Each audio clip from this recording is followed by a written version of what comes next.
say I don't want to fight Mexican is because I represent Mexico. I feel like Canelo's a fucking pussy. Canelo doesn't jab anymore.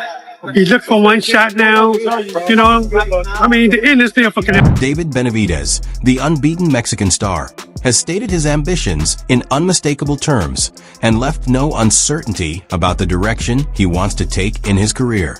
Fighter in boxing. Ever see Julio Cesar Chavez in his prime? I'm talking about the daddy. I'm talking about one of the greatest fighters ever. This guy is the closest thing I have seen to a big Julio Cesar Chavez. David, I'm not putting the Chavez thing on you. I'm just saying you're the closest thing I've seen to a big dude who fights like that. Oh, Canelo's ducking him. This dude's a monster. And I looked and I thought, am I right or wrong about that?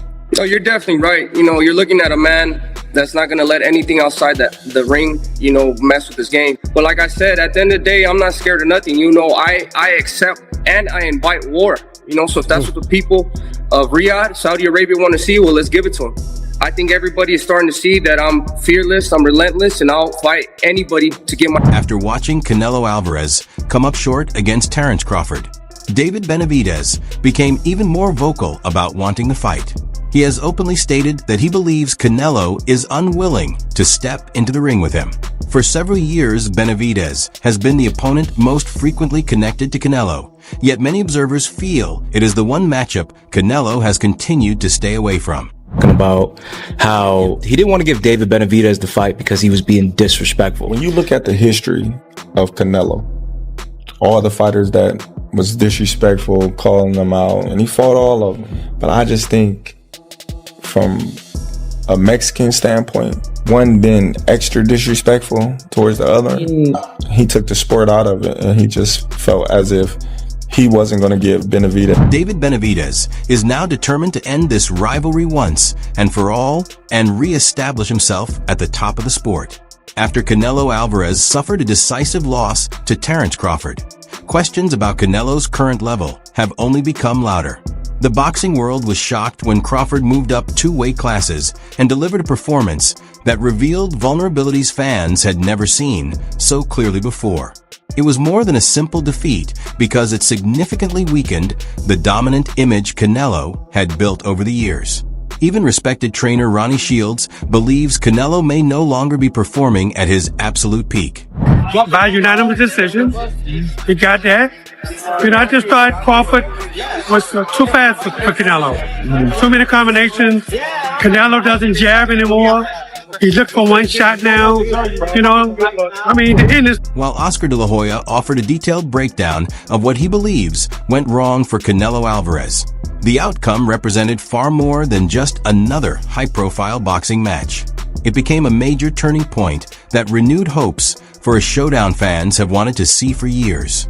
In an interview with Inside the Ring, David Benavidez praised Terence Crawford for his remarkable accomplishment, saying that moving up 3 weight classes and becoming the undisputed super middleweight champion earned him a place among boxing's all-time greats. Benavidez also applauded Crawford's toughness and determination, noting that his heart and fighting spirit were clearly visible throughout the fight. Give Terence Crawford a great congratulations. You know, he's reached a part in history that only so many fighters get to even accomplish in boxing. You know, he's one of the greatest of all time. There's nothing, you can't take that away from him. Terence Crawford should be on the Mount Rushmore in boxing because not only did he go up 3 weight classes, he beat one of the best fighters of this generation. I don't remember any time in history where anybody has come up from 147 pounds and won the super middleweight championship. Not only just won, but the undisputed. He's won every single title. So, you know, man, that man, not only is he a great fighter, but you could tell in that fight by seeing this combination right now how much of a dog he is. You know what I mean? And I think a lot of fighters could take a lot of notes from Terence Crawford, not only physically, but as take notes in the heart aspect. And I give it all up to Terence Crawford. You know, he's one of the greatest of all time. And, you know, long before Terence, Crawford stunned the boxing world with his commanding victory. David Benavidez had been persistently pursuing a fight with Canelo Alvarez, who many viewed as nearly untouchable in the super middleweight division. I'm the best in the division. If they want to give me an opportunity now or later, I'm gonna keep winning. You know, like I said, I'm gonna be the greatest of my generation by the time I'm done, and my job is not complete until I make that happen. For Canelo and everybody else, it just shows everybody I'm not f***ing around. I'm here to stay. I just look at the facts. You know, the people want to see this fight more than Carlos Adames and Charlo. You know, that's why that fight hasn't happened. But for me and Canelo, we have motion. You know what I mean? I've been winning the fights I'm supposed to win in fantastic fashion. He has nobody else to fight. You know what I mean? So if they want to give it to me now. For the past 4 years, David Benavidez, a two-time WBC champion with an undefeated record of 30 victories and 25 knockouts, held the interim title while being widely regarded as the most serious threat to Canelo Alvarez and his dominance over the super middleweight division.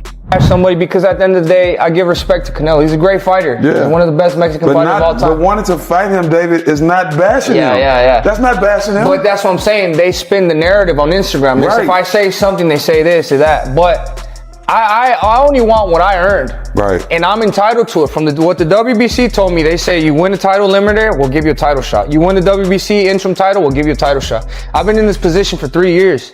So just because Canelo, he could do what he wants, as he says. Right. He's not going to fight the top competition. And he's holding all those belts hostage, bro. And it's not like, you got other great fighters too. You got me and David Morrell's there. Yeah. How is it fair that these sanctioning bodies let him pick and choose who he wants to fight? And then the Canelo fans too that be talking shit, bro. Like, do you guys not want to see the best fights? Right. Like, I don't understand. I'm just trying to make the best fights happen. And that's it. At the end of the day, I just want to get the fans. The demand for this matchup was unmistakable, and fans made it clear that this was the fight they wanted most. Interest in the contest was extremely strong.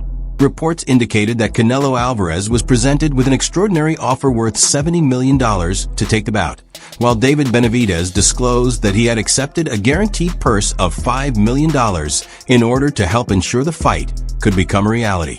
I heard everybody that's been in front of me, and Canelo's no different. And I will hurt him too, and I'll take all his belts. It's crazy that he asked for $150 million or $200 million to fight me, but he still has the nerve to say that I don't bring nothing to the table. So if I didn't bring nothing to the table, why are you asking for more money than you won in your whole career if I don't mean anything? Maybe after he gets that money, he can buy himself a pair of balls. What I wanted to tell you guys too, I mean, this guy, he's making the most money out of everybody. He's charging you guys so much for the pay-per-views. It's like he's spitting in your guys' face, saying that he doesn't give a what you guys want. He's not going to give you the best fights. He's going to fight the fights that he wants. In my opinion, that's a little bit disrespectful to the fans, but he has cult-like fans that, you know, they don't tell him shit and they're happy with whatever he does. But at the end of the day, if you hold all the titles, you got to fight the best in the division. I'm number one in the division, number one contender. The second one is David Morrell. He's not fighting me, nor he's not fighting David Morrell. So it makes no sense. How is he going to call himself the champion and have all these belts if he doesn't fight the number one or the number two guys? He's asking $200 million. Why, when they bring my name up with him, that's the most money he's going to make. When he fought Amir Khan, he outweighed him by like 25 pounds. But, you know, I think it's just he's running out of excuses and running out of things to say, but that's just how it is. I guess that's when you win. However, once David Benavidez agreed to the proposed terms, all communication suddenly came to a halt. There were no responses, no additional negotiations, and no progress toward officially finalizing the fight with Canelo Alvarez. Benavidez was far more than just another young contender seeking attention, because he had already established himself through major tests in the ring. He strengthened his standing with two significant victories, first by clearly defeating Caleb Plant in a heated grudge match, and then by dominating the previously unbeaten Demetrius Andrade so thoroughly that Andrade's corner was forced to stop the contest.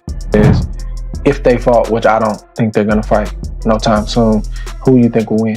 Man, that's hard to say. I think both have pros and cons. You know, I feel like the things that Canelo does better than David. There's things that David does better than Canelo. In a way, I'm not comparing it to this fight, but it's like the better be of Bivol fight. You can say who you think is going to win. You can't say like, oh man, I'm surprised that Bivol won, or I'm surprised that better be of won. You're like, man, that's a damn good fight. So-and-so won. So kind of how I feel about the David and Canelo fight, like who had the best camp, who has the best game plan, who slept the best the night before. And it's not much that separates guys at that level. If David can get on him with his combinations and not give him room to breathe, then, you know, that's probably a night that David gets his hand raised. You know, if Canelo is able to slow the pace down a little bit and catch him with a big shot. David's been dropped before from an off-balance shot. He wasn't really hurt, but, you know, would you be surprised if Canelo stopped him? You know, no. So It's hard to say. David Benavidez reflected on his lifelong ambition and said that from the time he was 3 years old, he had only one dream: to become the greatest boxer of all time. He believes he is steadily moving toward that goal. Benavidez explained that this mindset is what continues to drive him to pursue the biggest fights and challenge the most accomplished names in boxing. You're looking at the one that's going to chase all of them. Like, these guys are monsters, but this is the... What happened afterward only intensified the tension and made the situation even more dramatic. Canelo Alvarez was fully healthy and completely prepared. % confident in himself. I don't know why he wouldn't fight me, especially since, you know, seeing that everybody in his team is on steroids, which means including him. He never got off. You think he's on steroids? Of course. How does five? You saw De La Hoya. How do five people out of your camp get tested positive for steroids? Right. You know what I mean? No, all those fucking dudes in that camp are dirty. For David Benavidez, once this fight is done, is that a fight that you can see happening before the end of your career? Look, I never say no to anything. We'll see later. But I'm focused 100% on this fight. A possibility, or you just go one at a time and you also speak with your team? Yeah, I go one at a time, but you know, it's a possibility. Always. Right. But I've been in this position my whole life. One was Stroh, I was in Toronto in 2012, 11. Then Mayweather, then Lara, then Cotto, then Callum Smith, then Golovkin, and then if I beat Benavidez, it's gonna be other guy there they want me to fight. So I've been in this position my whole life. You know, is that time when that fight they ask, I give it to them. But right now in this position I am. Now is the time I need to ask. Silence from Canelo Alvarez only pushed David Benavidez to speak even more boldly, leading to a string of direct and forceful comments. In an Inside the Ring interview, when asked about Canelo's reaction to his continued callouts, Benavidez claimed that Canelo is avoiding the fight because he is afraid of him. He questioned why a champion who is repeatedly challenged publicly would not step in and settle things inside the ring, especially given the massive attention and financial reward the bout would generate.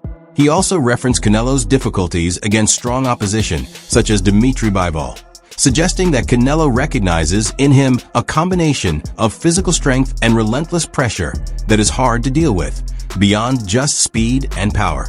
Benavidez further stated that he is not intimidated by elite competition because he believes those challenges bring out his best as a fighter.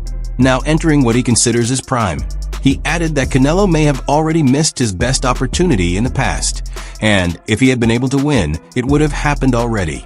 But today, he feels the result would be different. My presence he's definitely scared of me. You know, if you have a fighter talking so much trash in front of you, why don't you make an example of him to the world?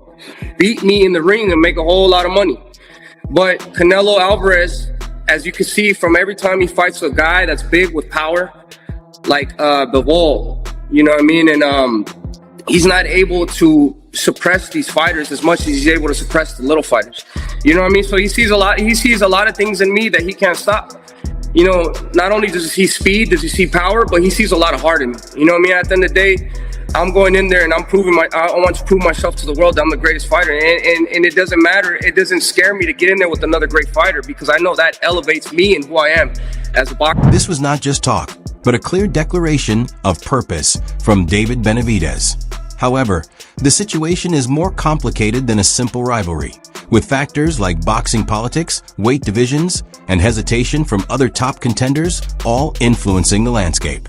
Benavidez has now officially moved up to the light heavyweight division and says he feels stronger, sharper, and more focused at this weight. When asked if making 168 pounds was still possible, he responded firmly that it is not, explaining that he left that division behind some time ago. He also stated that people should allow Terence, Crawford to continue his own path without interference. Now settled at 175 pounds, Benavidez says his attention is fully on bigger challenges, specifically naming fighters like Artur Beterbiev, Bivol, and Gilberto Ramirez as the kinds of opponents he is targeting. while also hinting at a possible move to cruiserweight in the future. Fight with me way back then, because if he had a chance to beat me, it would have been back then. He has no chance of beating me now, especially now. I'm getting all this. I'm getting all this confidence. I'm stepping into my prime. I'm able to deal with these bigger shows better. You know what I mean? I'm able to thrive in these shows. I'm able to. Every time I fight, I'm always winning by a significant amount.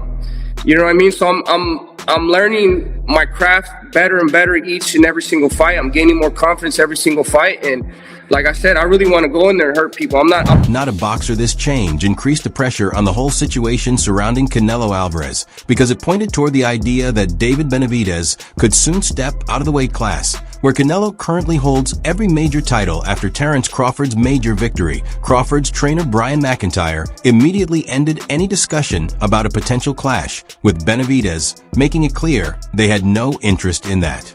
This situation placed Canelo in a more difficult spot, leaving him with even less justification to keep avoiding the bout that fans have been asking for over a long time. I'm the new guy. Steps up that says, I am the new guy to carry that torch forward. Kind of like how when you beat Tyron Woodley, because you were the guy coming up and Tyron Woodley was a dominant champion for a long time and you went and beat the shit out of him. It's the same thing. I'm preparing very hard for this fight whenever it does happen. I don't know when it's going to happen, but I stay training, I stay evolving as a fighter. Not only do I want to prove to the fans, but I want to prove to myself that I'm the best in the world. So if the fight comes, good. If it doesn't, it's not the end of my career. And if he doesn't want to give me the opportunity at 168, that's why I'm going up to 175 right now. Because I'm not going to wait for nobody either. This fight's going to put me at the #1 contender to fight for the WBC title. And those are going to get unified at 175. So, like I said, dreams always come true. It doesn't matter if somebody else is trying to stop you. You're going to find your own way and you're going to make your dreams come true. To be honest with you, man, let Terence Crawford live. That's his weight class. I lost interest in 168 a long time ago.